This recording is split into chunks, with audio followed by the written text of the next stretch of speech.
Բարև բոլորին, խնդրում եմ չնեղանաք, ես անգլերեն եմ անելու, դեպի իմ հայրենից հետ կանդակ չի։ So, Oqni. Oqni is an NGO created in Armenia after the war with the idea of empowering and creating a better world for amputees. Basically, it's people like me. I'm from France. My business partner is from Germany. We all came here. We wanted to do something sustainable, and we realized that the number of amputees keeps on growing, whether it's war related or health related, doesn't really matter. And the solutions are potentially lacking. So what we have been working on is a holistic approach. We say mind, body, and technology. So we utilize all of the tools that modern society has, as well as all of the experience that we have learned as human beings to try to make the world a better place for an amputee. So it's truly empowering them, creating a stronger community, and making really, really cool products. I'll show you. So why Oqni was created was pretty much so the same reason it could have been created in any developing country is lack of physiotherapy and mental health support is a huge societal stigma, especially in Armenia. When we just moved here, I personally realized that I would walk down the street and I would see an amputee, and my first thought would be the war, and I would have this face and I would be sad, and all of these, it's a form of communication. And so we want to really change the way people react and see and live in countries like Armenia. And we also have a bionic project that I will explain right after, where we want to create a product that is somewhat new generation that allows to replace muscle and not bone, but I'll explain that in more detail. So what does Oqni do? We have 3 projects, we have 3 branches. The first branch is psychological empowerment. We have created a booklet and an app, both in English and in Armenian, that encompasses everything a rehabilitation journey is when you are an amputee. So there's massage exercises, there's mental health support, how to handle phantom pain, and also most importantly, for example, in Armenia, when we live in a Mars far away, most of the things are done in Yerevan. So the recent amputee has to come to Yerevan, which is costly and complicated. Sometimes they don't have the necessary information. They don't know what papers to bring, what to bring. And so it's a back and forth. So in this booklet, you have an A to Z detailed top to bottom explanation of what you need, from whom, who to see, etc., everything. And since we really believe in community, we have found every single partner in any shape or form, and we have put them in the booklet. So when you are an amputee or you're a family member or a friend of an amputee, you have access to this information. And so you don't feel alone, they don't feel alone, and we get to go forward together. Another part of the psychological and physiotherapeutic empowerment is we've created 3D printed prosthetic covers. I don't have some with me because they're all fitted. So basically, there are these 2 pieces of 3D printed pieces of plastic that connect with rare earth magnets, and it could be any shape, any color, any type. So we literally go and scan our amputee and we print out a cover that they want. So if someone wants the Armenian flag, it could be the Armenian flag. If a kid wants like Batman, it could be Batman. It could be anything. So that's really exciting for people to have access to, like, choice. Once again, right? It's our body, we get to choose. So that makes us very happy. And every once in a while, if you walk around Yerevan, you might see our covers on some amputees, and that's pretty cool. Another aspect of what we do, like I said earlier, is the bionic leg. So our incredible team, Armen included, who's sitting right there, is working on creating the brain behind the bionic leg.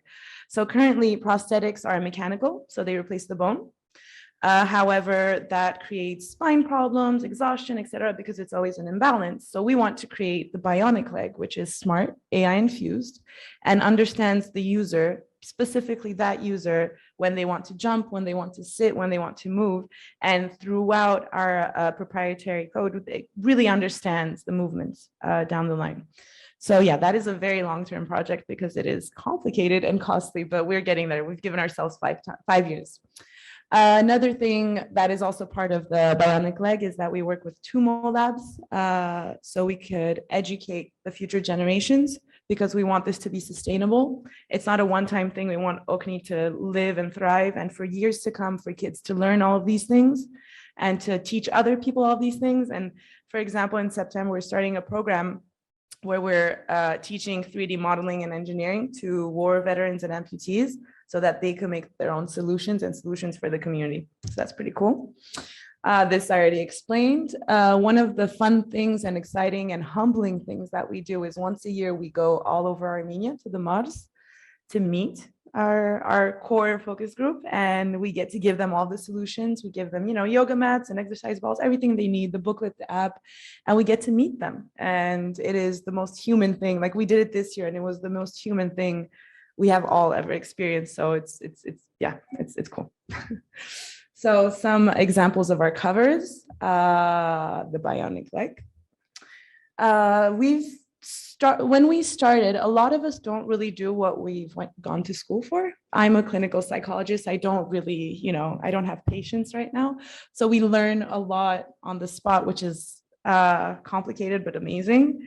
And so from the start, we were like, okay, then let's take on as many projects as we're capable of taking on so we could learn and teach, etc. So we've, with Médecins Sans Frontières, Doctors Without Borders, actually 3D printed face masks for those who were burn victims, because currently you need the way to create these masks is complicated and painful. And so with our 3D scanners, it literally took us 30 seconds. We printed them, we gave them to the burn victims, and we got to help 2 soldiers and a young child, and that was really cool.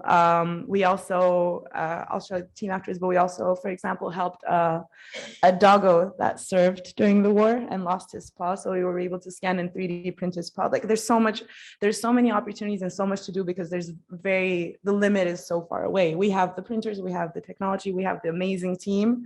So yeah, we get to do a lot of fun and incredible things that I didn't even imagine before I moved here. So a few of the people on the team, Haik, myself, Tigran, Sevana, our incredible physiotherapist, Hirac, who handles the covers team marvelously, Armin, who's sitting over there, Naira, Vahe Chitoyan, who helps us all the way from America, Aram, who served and is also one of our students, et cetera, et cetera, et cetera. Like we have a really, really, really cool team, and we work a lot with Birthright, and honestly, I could only recommend them. They're amazing.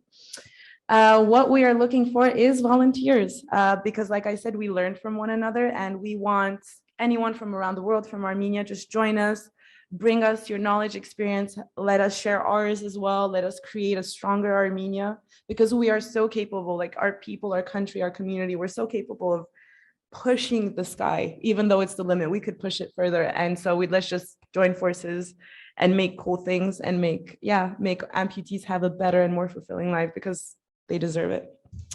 And some of our partners, some people who have trusted us and continue to trust us, and I am forever grateful. And I think that's about it. That was fast. I hope that was efficient. Thank you very much.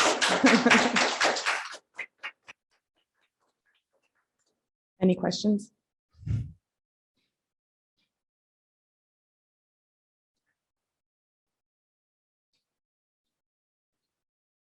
Thank you so much. Really impressive. My question is about perhaps collaboration in terms of scale. There's multiple organizations after the war which entered Armenia with the prosthetics.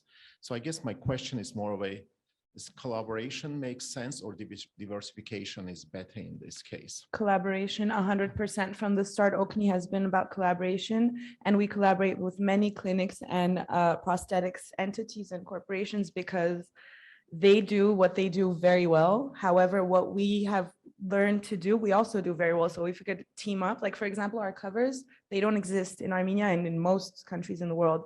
However, they do incredible prosthetics. So let's just, let's team up and work together to move forward. So collaboration is always key, always. Okay, and then to basically diversification in terms of, okay, some organization can be more successful in terms of the prosthetics. Yeah. And there'll be I'm not sure about the field, but then in your opinion, that's. that's well, not the case? Honestly, if fellow Armenians do incredible things better than us, that's amazing. That's really exciting. On the contrary, we'd love to learn from No, them. it just absolutely completely makes sense to collaborate Yeah. because there's Oh, yeah. maintenance issues, there's a whole bunch of Oh, things yeah. with this Oh, yeah. complex I don't have the booklet devices, with me, right? but Yeah. we have the list of literally every clinic, every entity that creates prosthetics, because we do know that they do it very well. So we want to make sure that our users, our amputees Okay. have the All right, best. so you already talked to Oh, everyone. yeah, Okay, yeah, yeah, wonderful. yeah, yeah, Thank yeah, you. Thanks. yeah.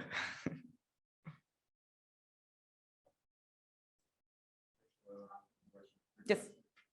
How do you deal with the psychological element? You mentioned, you're working with the phantom pains and Yeah. all this stuff. Can you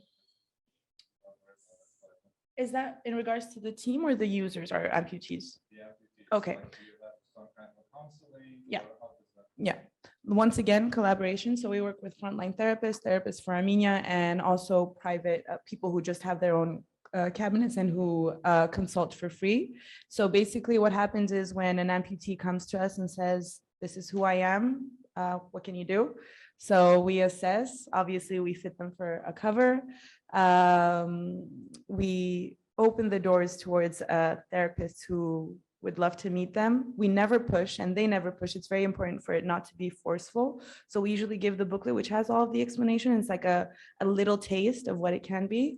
And then once they feel comfortable, we call any one of our partners and then they just go and meet, or they do online consulting or phone consulting. I sometimes in the beginning did it as well. So yeah. And sorry, just kind of one more question. So for the families, right, is there any kind of a help for them on how to help and deal and do the Same thing. Yeah. It's a holistic approach.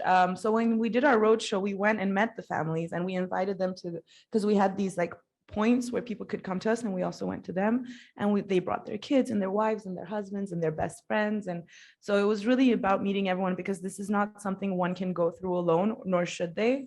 It's really about the community. So and everyone's involved. One quick question. Yes. Do you have an office here, or where do Yes. people go? Where, like, Yeah. if I know someone, how do I tell them to contact? Any type of social media, they could contact us. We Sure. have a team, but yes, we actually work from Engineering City in Bagrevand. And then for those obviously who can't physically move and come to us, we go to them, no problem whatsoever. Thank you.